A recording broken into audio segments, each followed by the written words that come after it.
Bonjour, je suis François et aujourd'hui je vais t'apprendre quelques nuances que nous utilisons lorsque nous interprétons de la musique. D'abord, les nuances, c'est quoi? On dit que les nuances en musique équivalent à l'intensité ou à la force du son. Par exemple, si je te parle, je peux te murmurer très doucement des mots à l'oreille, mais aussi je peux crier très fort. Dans les deux cas, j'ai changé la force du son parce que la première fois, quand je murmurais, c'était doux et la deuxième fois, quand je criais, c'était fort. Aujourd'hui, nous allons voir quatre nuances, soit piano, forte, crescendo et décrescendo. Tu dois maintenant te demander pourquoi on utilise de si drôles de noms. En fait, les termes que nous utilisons proviennent de la langue italienne.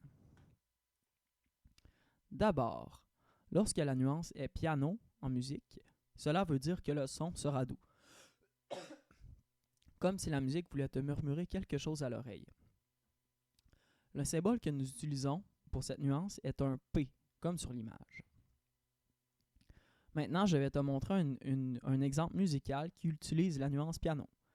L'extrait provient de l'œuvre Clair de lune du compositeur Claude Debussy. Tu remarqueras que le piano est très doux dans cet extrait.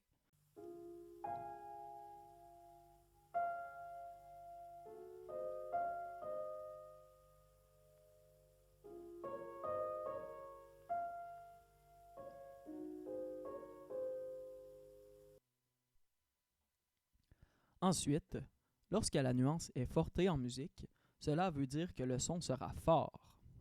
Le symbole que nous utilisons pour cette nuance est un F, comme sur l'image.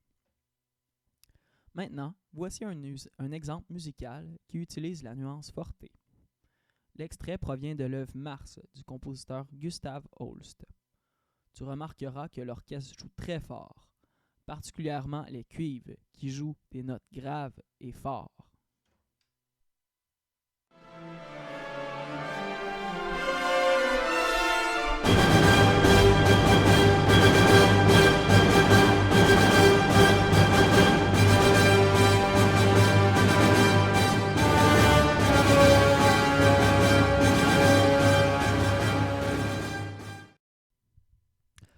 Maintenant, lorsque la nuance est crescendo en musique, le son commence doux, comme la nuance piano, et devient de plus en plus fort, comme la nuance forte.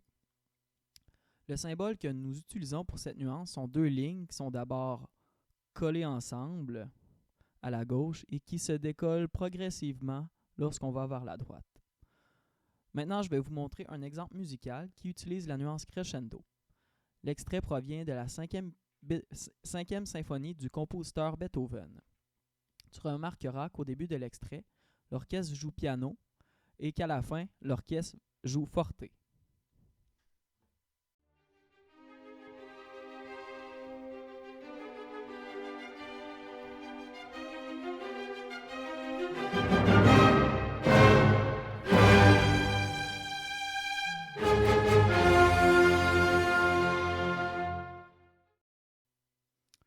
Après, lorsque la nuance est décrescendo en musique, le son commence fort, comme la nuance forte, et devient de plus en plus doux, comme la nuance piano. Tu remarqueras que c'est le contraire de la nuance crescendo. Le symbole que nous utilisons pour cette nuance sont deux lignes qui sont d'abord éloignées à la gauche et qui se rejoignent progressivement vers la droite. Maintenant, je vais te montrer un exemple musical qui utilise la nuance décrescendo. L'extrait provient de la cathédrale engloutie du compositeur Claude Debussy. Tu remarqueras qu'au début de l'extrait, le piano joue d'abord forte et devient de plus en plus doux.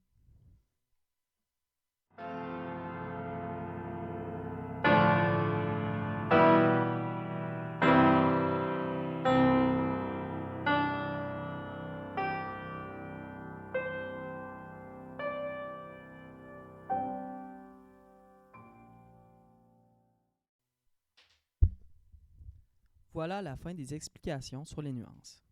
En plus d'avoir appris 4 nouvelles nuances, soit piano, forte, crescendo et décrescendo, tu as pu entendre des extraits musicaux qui utilisent ces nuances.